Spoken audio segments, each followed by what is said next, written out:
मियां खलीफा को तो आप अच्छी तरह से जानते होंगे, पर आज हम आपको इनके पति के बारे में बताएंगे। और अब उत्तराखंड में भांग और गांजा बनाया जा रहा है घर पर वो कैसे? और तेरे नाम में काम करने वाली भिखारन अब कैसी दिखती है, देखकर पानी पानी हो जाओगे। और दुबई से कभी सोना नहीं खरीदना चाहिए, पर क्यों? और 6 साल बाद क्या फिर से सरकार करने वाली है नोटबंदी, जानेंगे आगे। और ब्राजील की एक लड़की ने क्यों कर लिया 2 लड़कों से शादी। और क्या कभी आपने 400 टायर वाला ट्रक देखा है? नहीं तो आज आप इस भारत के बाहुबली ट्रक को देखोगे, तो बने रहना एंड तक। फैक्ट नंबर 12, मियां खलीफा ये एक ऐसा नाम है जिनको लोग जानते हैं लेकिन एक्सेप्ट करने को तैयार नहीं है। मियां खलीफा सबसे ज्यादा फेमस एडल्ट एक्ट्रेस में से एक है और इसी वजह से ये बहुत ही ज्यादा गुड लुकिंग लड़कों को डेट कर चुकी है। लेकिन इन्हें भी पता है कि लुक से सब कुछ नहीं है, इसलिए आगे जाकर इन्हें एक इटालियन रेस्टोरेंट में काम करने वाले रॉबर्ट सैंडबर्ग नाम के शेफ से प्यार हो गया। ये करीब 2 साल तक साथ रहे थे, लेकिन उसके बाद इनका डिवोर्स हो गया। बोरिंग का कहना है कि डिवोर्स का कारण किसी की भी गलती नहीं है और ये अभी भी एक दूसरे से थोड़ा बहुत प्यार करते रहेंगे और हमेशा एक दूसरे की रिस्पेक्ट करेंगे, क्योंकि इसमें इनकी गलती नहीं है कि इनकी मैरिज नहीं चल सकी। नंबर 11, उत्तराखंड में भांग के पत्तों से घर बनाया जा रहा है। घर बनाने में जो ईंट इस्तेमाल की जाती है वो 2 चीज से बनती है, या तो मिट्टी या फिर सीमेंट। और अगर मिट्टी से बनती है तो एनवायरमेंट को काफी नुकसान पहुंचता है और फॉसिल फ्यूल यूज होता है। और वहीं जब वो सीमेंट से बनती है तो भी वो काफी ज्यादा कार्बन इमिट करती है। पूरी दुनिया में जितना कार्बन निकलता है उसमें से 7% तो बस सीमेंट की ईंट बनाने की वजह से निकलता है। तो ऐसे में उत्तराखंड की आर्किटेक्चर निर्मिता जी ने भांग के पत्तों से ईंट बनाई है और उससे घर बनाया, जो कि काफी ज्यादा मजबूत होने के साथ साथ इको फ्रेंडली है। और ये ठंडी में घर को गर्म और गर्मी में घर को ठंडा रखता है। आपको नहीं पता होगा लेकिन हजारों सालों से भांग का इस्तेमाल कंस्ट्रक्शन में किया जा रहा है, यहाँ तक कि एलोरा केव में भी भांग का इस्तेमाल किया गया है। नंबर 10, अगर तेरे नाम फिल्म आपने देखी है तो इस फिल्म में एक्टिंग करने वाली इस भिखारन के बारे में तो आप जानते होंगे। ये भले ही फिल्म में फटे पुराने कपड़े पहनी हुई थी, लेकिन असलियत में ये बहुत ही ज्यादा खूबसूरत दिखती है और काफी ज्यादा स्टाइलिश है। ये एक्चुअली में साउथ इंडस्ट्री की एक मशहूर अभिनेत्री है जिनका नाम है राधिका चौधरी। इन्होंने 1999 में अपने फिल्मी करियर की शुरुआत की थी और जब इन्होंने तेरे नाम फिल्म में काम किया था तब भी इनकी शुरुआत थी, जिस वजह से इन्हें काफी छोटा रोल मिला था, लेकिन उस रोल को भी आज तक लोगों द्वारा याद किया गया है। नंबर 9, हमेशा से वेस्टर्न मीडिया द्वारा भारत के लोगों को और भारत को बहुत ही ज्यादा गरीब दिखाया जाता है। अगर आप बाहर के लोगों को डॉक्यूमेंट्री या फिर उनके वीडियोस को देखेंगे तो हमेशा भारत के स्लम्स एरिया को दिखाया जाता है, जो पूरे भारत में बस कुछ ही एरियाज में है और अब तो वो भी डेवलप हो रहे हैं। लेकिन ये सारी बात अभी भी भारत के बाहर के कई लोग नहीं जानते हैं और अभी भी भारत को गरीबी समझते हैं। और ऊपर से गरीबी भी किसी और से नहीं बल्कि ब्रिटिशर की वजह से आई है।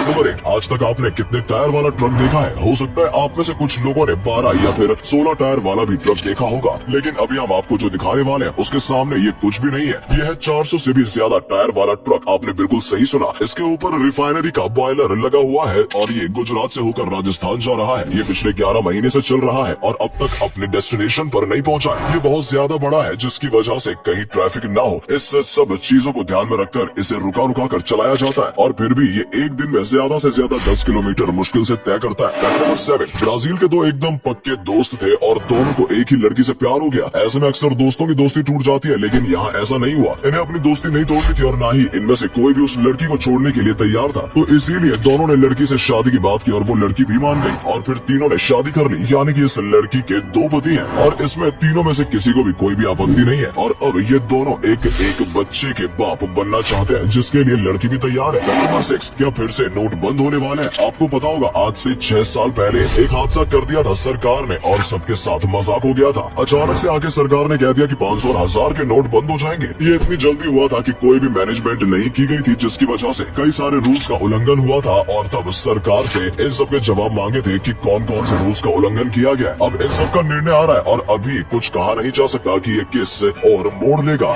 नंबर 5, यानी कि इंटरनेशनल स्पेस स्टेशन में लगे कैमरे जो होते हैं वो इतने ज्यादा पावरफुल होते हैं कि वो स्पेस में रहकर भी कैमरों से जूम करके आपके जूते का कलर बता सकते हैं। नंबर 4, थिएटर में अब जो पिक्चर दिखाई जाती है उसके लिए डिजिटल प्रिंटर्स का इस्तेमाल किया जाता है, लेकिन पहले कुछ इस तरीके से प्रिंटर्स या फिर कैसेट का इस्तेमाल किया जाता था। आपको नहीं पता होगा, लेकिन ये देखो यहाँ पर 7 रोल है और ऐसे में 7 रोल मिलाकर बस एक पिक्चर बनती है। पहले जितनी भी पिक्चर थिएटर में रिलीज की जाती थी वो कुछ इस तरीके से बनाई जाती थी और अगर इन कैसेट्स में थोड़ा भी स्क्रैच या फिर कुछ मिट जाता था तो फिर थिएटर की स्क्रीन पर भी वैसा ही दिखता था। नंबर 3, अभी भी भारत के फादर ऑफ नेशन के बारे में पूछा जाता है तो आपके मुंह से गांधी जी का नाम निकलता होगा, लेकिन क्या आपको पता है गांधी जी असलियत में फादर ऑफ नेशन नहीं है। हम हमेशा से गांधी जी को फादर ऑफ नेशन कहते हैं, लेकिन एक 10 साल की बच्ची के दिमाग में आया कि ऐसा क्यों, और जब उसने आरटीआई में कंप्लेंट फाइल की तब उसे जवाब मिला कि भारत के संविधान के हिसाब से किसी मिलिट्री पर्सन को छोड़कर किसी को भी कोई टाइटल नहीं दिया जा सकता है, इसलिए गांधी जी को भी फादर ऑफ नेशन जैसा कोई भी ऑफिशियल टाइटल नहीं दिया गया है। ये तो बस लोग उन्हें बुलाते हैं। फैक्ट नंबर 2, एक फेलियर स्टूडेंट ने अपने 12 साल पहले के मैथ्स टीचर को एक लेटर लिखा। इस टीचर ने उस लड़के को जलील किया होता है कि ये देखो बेवकूफ लोग ऐसे दिखते हैं, एक सिंपल सा सम नहीं सॉल्व कर पा रहा है, ये क्या आईआईटी में जाएगा। और सर ने ये भी कहा था कि ये जिंदगी में कुछ नहीं कर पाएगा। ये लड़का शायद अपनी जिंदगी का आखिरी लेटर लिख रहा था। ये लड़का कोई और नहीं बल्कि कैप्टन गौरव प्रताप था। ये पाकिस्तान में घुसकर वन वे टेररिस्ट को